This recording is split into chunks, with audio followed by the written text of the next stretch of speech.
예수님께서 제자들을 부르시고요, 또 파송하셨다라고 하는 이야기가 오늘 마태복음 10장에 나와 있습니다. 마가복음에 보시면 예수님께서 제자들을 부르신 이유를 크게 두 가지로 말씀하고 계시는데요, 저는 그 말씀을 읽고 묵상하면서 참 마음이 기뻤습니다. 저도 예수님의 제자의 한 사람으로 포함되기 때문에 예수님이 그래서 나를 부르셨구나 라고 생각하니까 참 좋았어요. 뭐냐 하면 마가복음에서 예수님께서 제자들을 부르신 이유는 첫째로 함께 있게 하시고 또 전도도 하며, 두 가지 목적으로 예수님께서 제자들을 부르셨다라고 마가복음에는 나와 있습니다.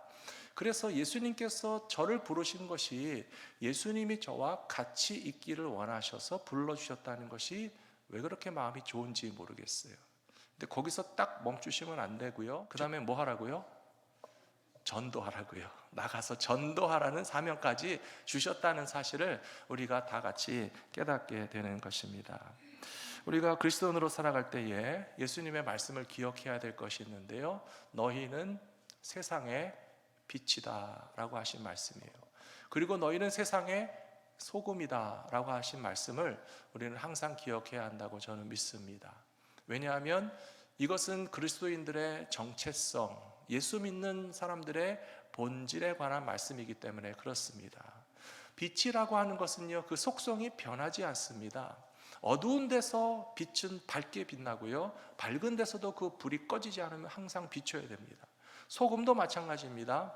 소금이라고 하는 것의 본질은 짠맛을 내는 성질을 가지고 있는데, 그 짠맛을 내는 성질이 시간에 따라서 장소에 따라서 달라진다면 그것은 가치가 없는 것이고요, 시간과 장소와 환경이 변해도 소금은 소금으로서의 짠맛과 본질과 성질을 그대로 가지고 있는 것이 너무나 당연하다고 예수님께서 말씀하고 계시는 거예요. 그런데 소금 중에서는 짠맛을 잃어버린 소금도 있다고 그랬어요. 그것은 우리들이 바다에서 채취하는 소금과는 좀 질이 다릅니다. 산에서 캐는 암염을 말하는 것입니다. 여러분들도 혹시 히말라야 솔트라고 이렇게 땅에서 캔 핑크색 소금 보신 적이 있죠? 그것은 산에서 캐는 소금이에요.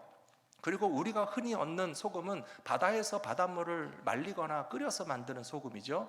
그것은 여지없이 짤 수밖에 없는데, 산에서 캐낸 암염의 경우에는 형태와 모양은 소금의 모습을 간직하고 있지만 무슨 이유에선가 그 짠맛을 잃어버렸기 때문에 소금으로서의 기능과 역할을 못하는 소금도 있다라고 예수님 말씀하신 거예요. 그래서 만일에 소금이 짠맛을 잃어버렸다면 땅에 버려서 밟힐 수밖에 없다라고 하는 말씀을 예수님께서 하시면서 우리들이 크리스찬으로서 그 본질을 항상 잃어버리지 않고 유지하고 있는지를 말씀하고 계신다는 거예요. 예수님께서 제자들을 부르셔서 그들의 본질이 세상의 빛이다 라고 말씀하신 거예요. 예수님께서 우리들을 부르시고 너희는 세상에서도 소금이라고 하는 본질을 잃어버리면 안 된다라고 말씀하시면서 예수님과 항상 같이 계시기도 하거니와 나가서 복음을 전할 수 있게 하셨다는 사실을 오늘 본문 말씀에서 우리가 읽었습니다. 그런데 전도라고 하는 이야기를 하게 되면 성도님들이 대부분 빨리 나오는 반응이 두 가지입니다. 뭐냐 하면요, 우리는 누구에게 가서 전도해야 될지 모르겠어요 라고 하는 말씀하세요. 그리고 또 전도에 대한 말을 하면 두 번째로 저는 어떻게 전도해야 될지 모르니까 전도하는 방법을 가르쳐 주세요 라고 말씀하시는 분들이 계세요.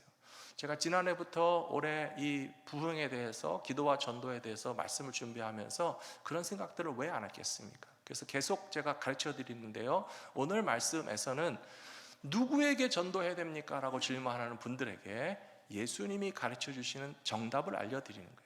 예수님 뭐라고 말씀하셨습니까? 5절에 보시면 예수께서 이에 12제자를 내보내시며 명하여 이르시되 가서 전도하는데 이방인에게 갈 필요 없고 사마리아인의 마을에 들어갈 필요 없고, 6절에 보시면 이스라엘의 잃어버린 양에게로 가면 된다라고 가르쳐 줬어요. 그러니까 우리도 전도하라고 했을 때 누구에게 가서 전도하면 되겠습니까? 성경을 잘 해석하는 방법을 제가 가르쳐 드리는 거예요. 이스라엘까지 비행기 타고 가시라는 게 아니에요. 잃어버린 양을 찾으라는 게 아니에요. 가까운 데 있는 사람에게 전하라는 거예요. 예수님의 말씀은 흔히 비유로 이야기하시기 때문에 비유는 비유답게 해석하셔야 돼요. 만일에 5절의 말씀을 비유가 아니고 직설법으로 해석한다면 예수님의 말씀에는 모순이 있고 충돌이 일어난다는 것을 알 수가 있어요. 왜냐하면 예수님이 이방인에게로 가지 말라고 하셨지만 예수님도 이방인에게 전도하셨어요. 예수님이 사마리아 마을에 들어가지 말라고 하셨지만 예수님도 사마리아 수가성에 들어가서 수가성 여인에게 전도하셨잖아요.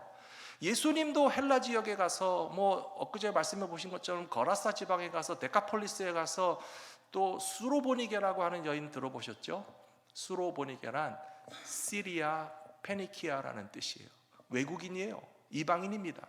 예수님도 이방인과 외국인에게 복음 전도하셔놓고 지금 여기 본문 말씀에서는 이방인에게도 가지 말고 사마리아인의 마을에 가지 말고 하신 이유는 비유로서 해석해야 될 것인데, 그것이 강조되는 것은 뭐냐 하면 가까운 데 있는 자기 동족, 자기 가족, 자기 이웃, 이스라엘의 잃어버린 양에게로 먼저 가서 복음을 전하라고 가르쳐 주시는 말씀으로 이해하시고, 올 한 해 동안 복음을 전하실 때 저에게 질문하실 필요가 없습니다. 목사님, 저는 누구에게 전도해야 되나요?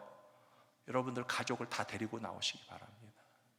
여러분의 식구들이 다 예수 믿게 만드시기 바랍니다. 아멘을 안 하실 겁니까? 여러분들 가족 모두가 예수 믿고 구원받게 만드시게 되기를 축원합니다. 온 가족들이 다 먼저 나와서 예수 믿고 구원받으라고 예수님이 하신 말씀이 이방인에게로 가지 말고 이스라엘의 잃어버린 양에게로 가라 하신 말씀의 뜻이라고 제가 해석해 드렸기 때문에 그대로 적용하시고 실천하시면 되겠습니다. 디모데후서 4장 2절을 보시면 너는 말씀을 전파하라. 때를 얻든지 못 얻든지 기회가 생기든지 안 생기든지 항상 디모데라고 하는 사람의 본질적인 사명은 복음을 전하는 데 있기 때문에 범사에 무슨 일이 있든지 간에 오래 참고 가르치고 경책하면서 경계하면서 복음을 전하는 사명을 감당하라고 하는 좀 일반적인 말씀입니다. 그런데 저는 이 디모데후서 4장 2절을 읽으면서 생각난 연관되는 말씀이 뭐냐 하면 신명기 6장 6절의 말씀이었어요. 신명기 6장 6절에 보시면 오늘 내가 너에게 명하는 말씀을 너는 마음에 새기고 너의 자녀에게 부지런히 가르치며 집에 앉아 있을 때든지 길을 갈 때이든지 누워 있을 때든지 일어날 때든지 이 말씀을 강론하라 라고 하신 아주 유명하고 중요한 쉐마의 말씀이거든요. 이스라엘아 들으라 하는 이스라엘 민족에게 주신 제일 중요한 말씀인 거 여러분도 아시죠? 여기서는요 디모데에게 이야기했던 것은 불특정 다수에게이지만 항상 전하라는 말씀을 했고, 신명기에 가서 보면 대상이 집중되어 있는데 너의 집에서 너의 자녀에게 하나님의 말씀을 항상 가르치는 책임을 부모는 자녀에게 하도록 명령하셨다는 거예요. 사랑하는 성도 여러분, 올 한 해 동안 이것을 여러분이 실천하시라는 말입니다. 우리 한국 사람들이 다 알고 있거니와 세계 유대인들은 막강한 이스라엘 나라를 지금도 형성하고 있는데요, 놀랍게도 2000년 동안 히브리 민족은 영토가 없었고 국가가 없었습니다. 그런데도 불구하고 유럽 전역에 흩어져서 그 디아스포라 유대인들이 얼마나 고통을 당하고 홀로코스트에 희생되고 2차 대전 때도 수많은 사람들이 죽임을 당했지만, 너무나 놀랍게도 1948년에 이스라엘 팔레스타인 땅에 국가를 세웠잖아요. 그런 일이 어떻게 가능하게 됐는지 아십니까? 그것은 바로 신명기 6장의 말씀을 순종하고 실천한 것밖에 없어요. 아버지가 아들에게 하나님의 말씀을 가르치는 거예요.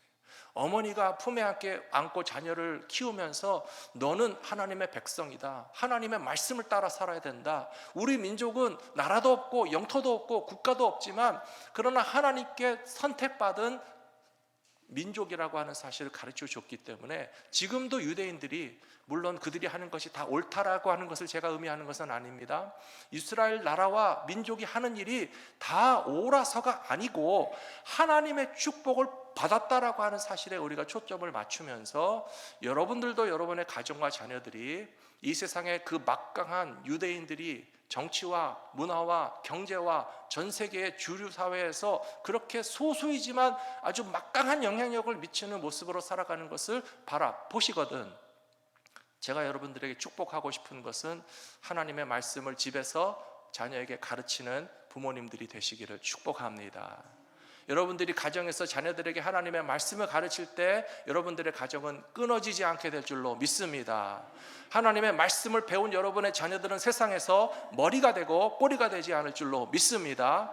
이 세상에서 아무리 사방으로 우겨싸움을 당하여서 억압받는 위태로운 곤궁한 지경에 처한다 할지라도 부모님에게서부터 어려서부터 하나님의 말씀을 듣고 배운 자녀들은 그 곤궁한 중에서도 우리를 건지시는 여호와 하나님이 계신 것을 믿고 하늘이 무너져도 뚫고 일어날 구멍이 있다는 사실을 깨닫고 일어날 수 있는 여러분들의 가정과 자녀들과 다음 세대들이 다 되실 줄로 믿습니다.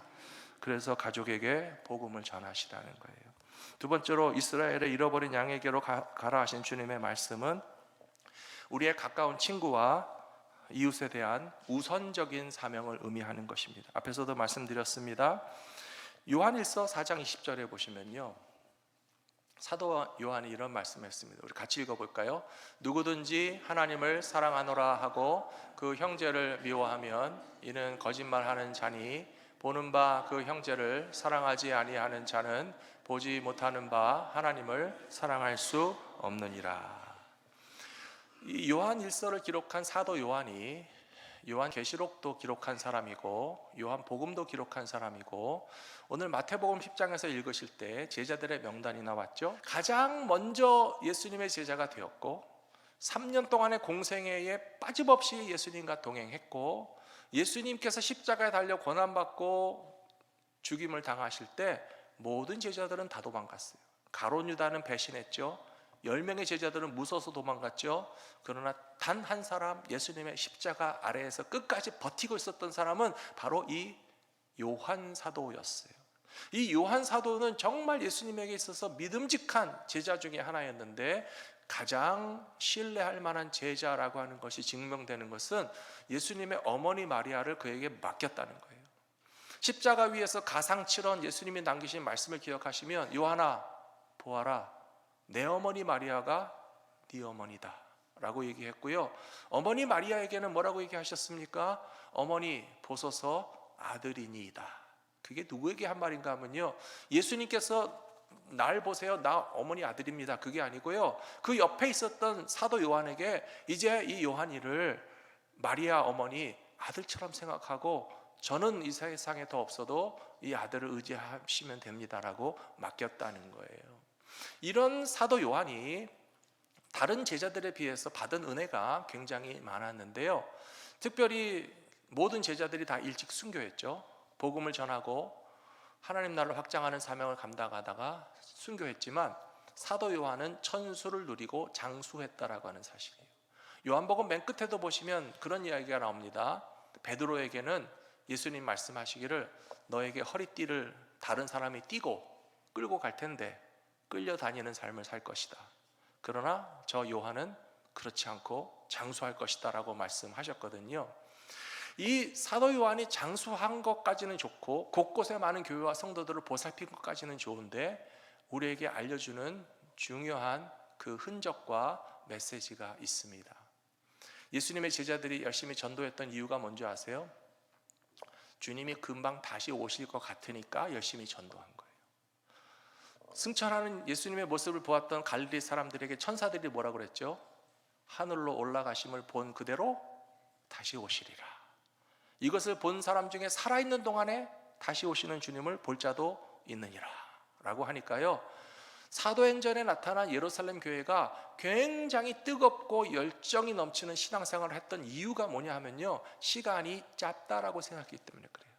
예수님이 금방 다시 오신다고 하니까 집도 팔 수 있었어요. 재산도 내놓을 수 있었어요. 가정도 개방할 수 있었어요. 한 달, 두 달, 1년, 6개월 언제 예수님 오실지 모르지만 금방 오신다니까 좀 들떠 있었어요. 기대감이 커졌어요. 그리고 다시 오실 예수님이 금방 오시면 예수님에게도 잘 보이기 위해서라도 우리가 신앙생활을 더 열심히 하고 다시 오실 예수님을 전하는 전도도 더 뜨거울 수밖에 없었어요. 여러분들 과거에 한국에서 종말의 날짜를 예정하고 사람들을 끌고 가던 이단 종파 들어보신 적 있으시죠? 10월 며칠인가 다미선교회에서 예수님 다시 오신다고 막 떠들었어요. 거기 가보신 분도 있으시죠? 손 안 들으셔도 괜찮아요. 다가올 미래를 준비하라 그러면서 아예 선교회 이름도 다미 선교회라고 했고, 10월 며칠 날 분명히 예수님이 오시니까 다 때려치고 학생들은 학교 가지 말고 주부들은 가정도 버리고 뭐 사업하는 분도 사업 다 정리해서 다 싸들고 다미 선교회로 모여라, 예수님 오신다. 그러니까 그 말을 또 믿고 또 쫓아가는 사람들이 많이 있었어요. 심지어 목사님들도 쫓아가고. 목사님들이 성경책도 안 보십니까? 성경에 그날과 그 시는 알 수 없다라고 되어 있는데 그날과 그 시를 말하는 사람을 쫓아가는 사람이 어리석은 거예요. 심지어 다미 선교회가 모아놓은 헌금과 약속어음을 보니까 그 약속어음 결제하는 날짜가 11월 달, 12월 달 것도 있대요. 예수님이 10월 달에 오신다면 11월, 12월 달 약속어음은 휴지 조각이에요. 뭐하러 쓰지도 못할 돈을 헌금을 받아가지고 쌓아놓고 있습니까? 가짜라는 말이죠. 그러나 한 가지 우리가 깨달아야 될 것은 뭐냐 하면 긴박함에 대해서는 우리가 도전을 봐야 됩니다. 사도 요한이 오래 살았기 때문에 보았던 교회의 현상이 뭐냐 하면요, 긴박함이 사라졌다는 거예요. 긴장감이 사라졌다는 거예요. 예수님 한 달 후에 오신다면 우리도 아마 불같이 신앙생활 할 거예요. 예수님 1년 뒤에 오신다, 2024년 말 11월 31일 날 예수님 분명히 다시 오신다 그러면요, 아마 올 한 해 동안 한 달 한 달 갈수록 성도들이 교회 많아질 거예요. 근데 5년 지나도 안 오시고 10년 지나도 안 오시면 사람들의 마음이 느슨해지는 거예요. 긴장감이 풀어지는 거예요. 대충 신앙생활 하는 거예요. 그리고 절대로 전도하지 않습니다. 이 똑같은 사도 요한이 보았던 환상과 계시는 요한계시록에 나와 있습니다. 요한계시록 앞부분에 보시면 예수님께서 불꽃 같은 눈으로 교회를 살피시면서 이 요한에게 하신 말씀이 있죠. 에베소, 두아디라, 서머나, 라우디게아, 에서보도, 사빌라 7교회 교회에게 예수님 뭐라고 말씀하셨어요? 세월이 오래 갔다고, 사랑이 식었고 처음 사랑을 버렸고 그 신앙이 뜨겁지도 아니고 더웁지도 아니하니 내가 너희를 토하여 내치리라 라고 경고하신 이유는 10년을 기다려도 20년을 기다려도 30년을 기다려도 예수님이 다시 오시지 않는 것 같아 보이니까 성도들의 믿음이 식어지고 첫사랑을 버리고 더더군다나 핍박 가운데서 복음은 더 전하지 않는 모습을 보면서 교회를 경고하신 말씀이 오늘 우리를 경고하시는 말씀으로 받으시는 저와 여러분들이 되셔야 할 줄로 믿습니다. 그렇다면 긴장감이 떨어진 교회와 성도들을 향하여 예수님이 주시고 사도 요한이 주시는 메시지는 뭔지 아십니까? 그것은요, 서로 사랑해야 된다는 거예요. 긴장감이 떨어지면 서로 사랑하기보다는 싸웁니다. 비판합니다. 경쟁합니다. 예수님이 금방 다시 오실 것 같으면 아마 분위기가 확 달라진다니까요. 하하호호 사랑이 넘칠 거예요. 다음 주에 예수님이 오신다는데 그동안 마음에 안 들었던 거 자꾸 그냥 들출 일이 뭐가 있습니까? 그냥 다 잊어버리고 다음 주에 예수님 오신대 우리 그냥 사랑만 하자. 근데 1년, 2년, 10년, 20년 언제 오실지 몰라서 쭉 늘어지면요, 교회도 가끔씩 나오고 기도도 가끔씩 하고 전도는 안 하고 성도들이 사랑이 식어지고, 그러면 초대교회 7교회에 경고하신 예수님이 우리들에게 따끔하게 말씀하실 거예요. 처음 사랑을 버렸구나. 차지도 아니하고 덥지도 아니하니 내가 너희를 토하여 내치랴 라고 하는 그런 경고의 말씀을 받으시면서 주님 다시 오실 때가 가까이 온 것을 믿고 열심히 기도하고 깨어서 성령 충만하고 성도들은 서로 사랑하며 복음 전하는 사명을 열심히 감당해 주시기를 부탁드립니다. 그때가 언제인지 모르지만 모든 사람들에게는 마지막 때가 있습니다. 타임은 리미트되어 있다는 거예요. 끝이 없다라고 생각한다면 사람들은 제 마음대로 살 겁니다.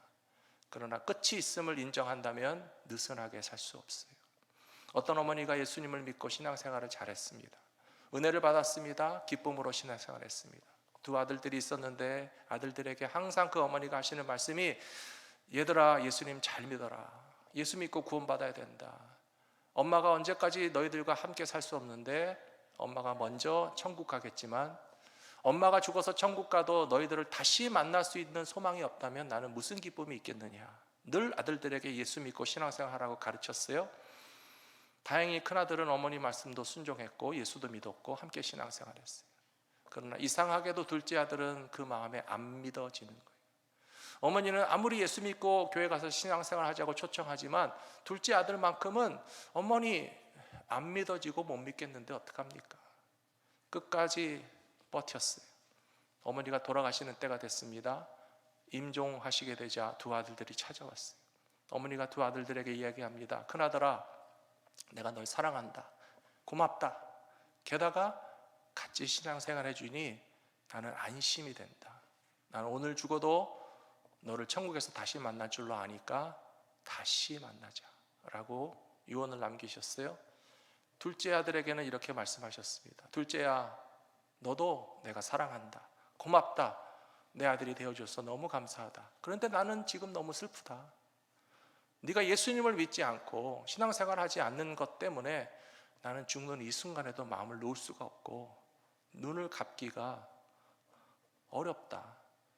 내가 죽은 후에라도 네가 예수님을 믿고 구원을 받아서 천국에서 다시 만날 수 있으면 좋으련만, 그러나 지금은 너에게 할 수 있는 말이 goodbye.